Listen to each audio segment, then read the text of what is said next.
नमस्कार breakfast channel रु आपण मानक बहुत बहुत स्वागत। आज मु गोटे हेल्दी और टेस्टी जलखिया तैयारी करी देबी।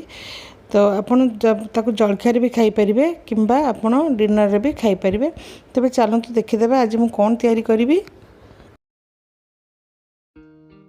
तो आज मु जंता रोटी तैयारी करी और ता संगे गोटे तरकारी तैयारी करी माने संतुला टाइप रो तैयारी करी। तो देखंतु जंता रोटी करिया पई मु 2 कप अटा नेची। 2 कप अटा रे 2 कप पानी और लूण स्वाद अनुसार। तो मु जेतिक अटा जो कप रे मु मेजरमेंट करिक अटा नेथिबी सेही कप रे ही आपण पानी नेबे। तो मु 2 कप पानी नेची सेही कप रे 2 कप अटा भी नेची। प्रथमे मु से पानी गरम कर देबी, फुटिया को देबी और लूण पकई देबी। पानी जिते बड़े आमर फुटीज तापर मुझे अटा गुड़ा देदेवी। आपन बेसी पानी बिल्कुल भी देवेनि। जो कप्रे आप अटा नहीं से कप्रे ही पानी नेबे डबल। तो भल भाव गोली देवा। गोली देकी किसी समय ढांकी देवी। आपन यदि चाउल रोटी करेंगे तेरे पानी बेसी दरकार हुए, अटा रे बेसी पानी दरकार हुए नहीं। पानी हो गले आपन बेलिबारे असुविधा हो। से गोटे कप अटा रे गोटे कप पानी एमती मेजरमेंट करके आपन देबे। तो मुझे ढांकी देची आ भल भाव मिसई देबा।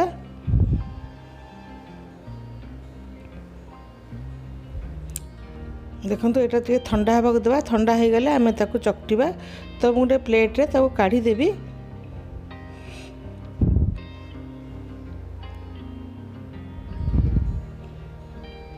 तो प्लेट रे मु ताकू सब काढ़ी देबी। ताकू ठंडा हवा को टिके देबी। आउ हमर जो जंतुणीटा बहुत ही बढ़िया है, लम्स बिल्कुल भी पड़ीनी। आपन पानी रे मेजरमेंट ठीक देबे तो ठीक भाव रे जंती हबो। तापरे मु ता संगे संतुला टाइप रे गोटे तरकारी तैयारी करबी खाइया पई। सेटा भी बहुत हेल्दी काइना मु लाउ तरकारी तैयारी करबी, लाउ आलू छुई। तो सेथिरे मु 2 चम्मच तेल दी देची। बिना मसला रे मु ताकू संतुला तैयारी करबी, जोटा कि आपण माने से रोटी संगे खाइया को बहुत भल लागिबो। सेथिरे जीरा गोटे चम्मच मु दे देबी। तापर से कंचा लंका देदेवी। कंचा लंकार बास्ना बहुत भल आसे। आ गोटे सुखिला लंका, तेजपत्र 2टी। टिके आमे ताको भल भाव रे टिके चलेबा। टिके सेटा भल भाव रे हेई जिवो। तापर आमे सेथिरे प्याज पकेबा।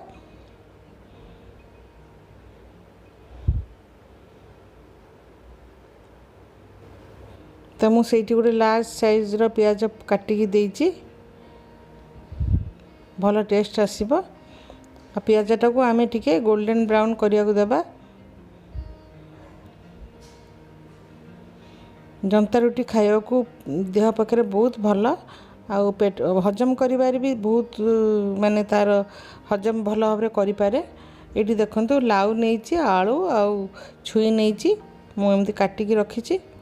आ किछि मुग डाली एठी रखिछि, जोटा कि मु धोई धाई ताको रखिछि। भजा हेनी। तो पियाजटा टे गोल्डन ब्राउन जेते बळे हेई जिवो सेते बळे मु से डालीटा सेथिरे दे देबी।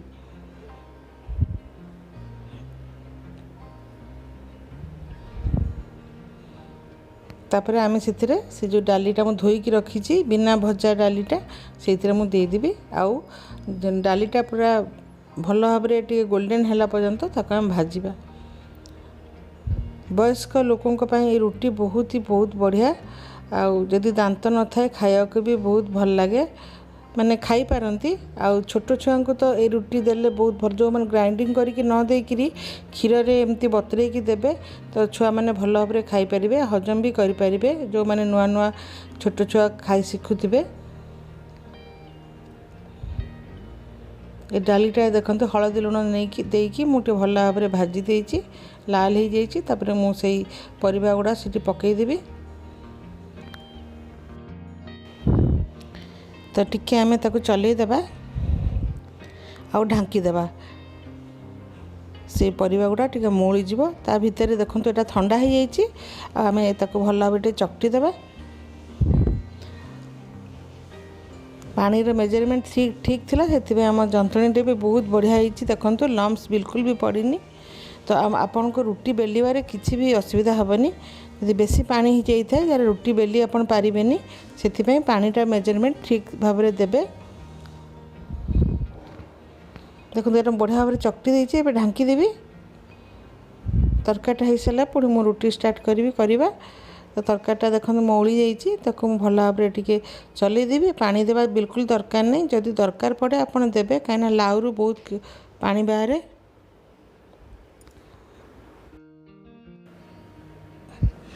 तो तापर मु टमाटो गोटे से पकईदेवी आउ ढांकी देवी। तो किसी समय पर आम खोलिबा 10 मिनिट पर। देखो तरकारीटा ये बहुत भल भाव में हो जाइए। जदि दरकार पड़े आपन पानी देवे, जदि न दरकार पड़े ताले से लाउर जो पानी बाहरी थाए से ही से तरकारी सीझीज।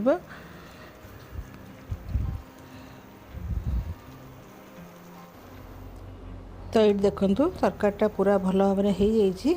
तो मुझे खाली जीरा गुंड टे देदेवी। जीरा और जदि आप राग खाते तेल लंका जीरा लंका गुंड देदेवे। तो देकी मुझे भल भाव में मिसईदेवी आउ धनिया पत्र गार्निश करदेवी। तो तरकारी ये तो भल भाव में रेडी हो जाइए। तो ये आम रुटीटा तैयारी करवा। तो रुटी तैयारी करने देखो ये मुझे अटा टे रखी एमती छोट छोट गोला सब करदेवी। प्रथमे आम जंतुणी बहुत ही बढ़िया होती आपण मैंने ये देखिपे। तो एमती आम सब छोट छोट गोला करदे जमी रुटी साइज्र सेमती गोला करदे। देखो ये मुझे सब गोला करदे। तो मुझे रुटी बेलिबी। तो टिके अटा एमती छिंचीदेवी। छिंची देकी आम रुटीटा बेलिबा। आपण जंतुणी यदि पूरा ठीक हो ना आप आराम से पूरा नॉर्मल रुटी भाया बेली पारे। देखो टिके भी आपणकर कौटी भी माने बेलिबार असुविधा हेनी। देखो पूरा बहुत बढ़िया भाव में बेली हो जाए। यदि जंतुणी ठीक ही नथिबो ताले आपण जम्मा बेली पारिबेनी, खाली लागिଯିबो। आ चारिपटे राउंड भी देखो किछि भी क्रैक हेनी, पूरा राउंड भाया बेली जाइए राउंड आकार रे।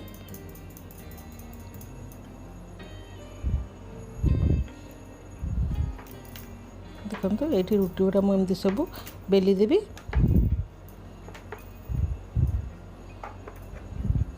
आ गोटे मुझे आपण मानक बेलिकी देखुची।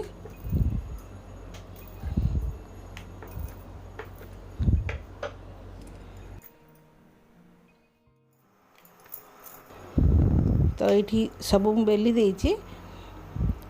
एबे आमे शिखिबा। तो तावा गरम हो गला परे आम गोटे साइड जो रुटीटा होपर आम आर साइडटा को उल्टे देवा। उल्टेकी ताको धीरे धीरे प्रेस करवा। डायरेक्ट आंचरे भी सेकिवा दरकार नहीं। आपणकर एमती स्पाचुला भी आपण एमती प्रेस करके आपण बढ़िया भाव में सेकी पारे। आ केते सुंदर भी फुलुची आपण माने देखंतु। चारिपटे एमती दबे दबेकी आपण माने रुटीटा सेकी पारे।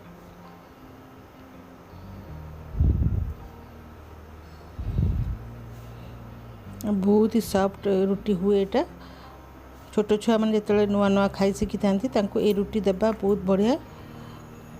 क्षीर में बतरे देवे 10 मिनट पर चकटी खाया देवे।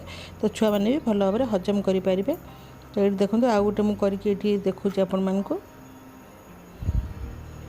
गोटे साइड हो गला पर उल्टे देवे। आमती आपड़ टी प्रेस करदे तो रुटीटा बढ़िया भाव में फुलीज। तापर सबुआड़े आपड़ प्रेस करके सेकिबे।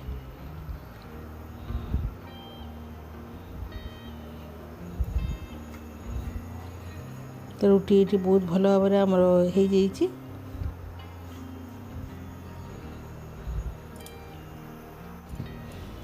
तो एमती भाव में आम सब रुटी गुड़ा सेकिदेवा।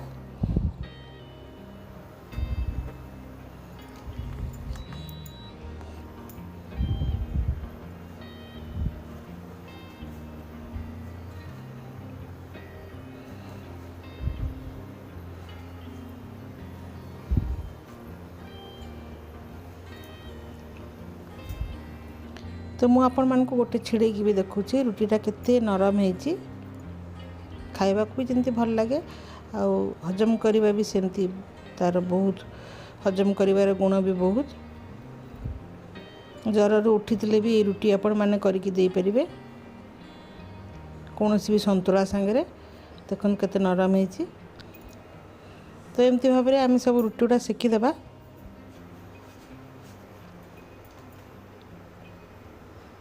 तो आज आपण मानकु जदि रेसिपीटी भल लगिला लाइक शेयर कमेंट करदेवे और सब्सक्राइब मध्य करदेवे।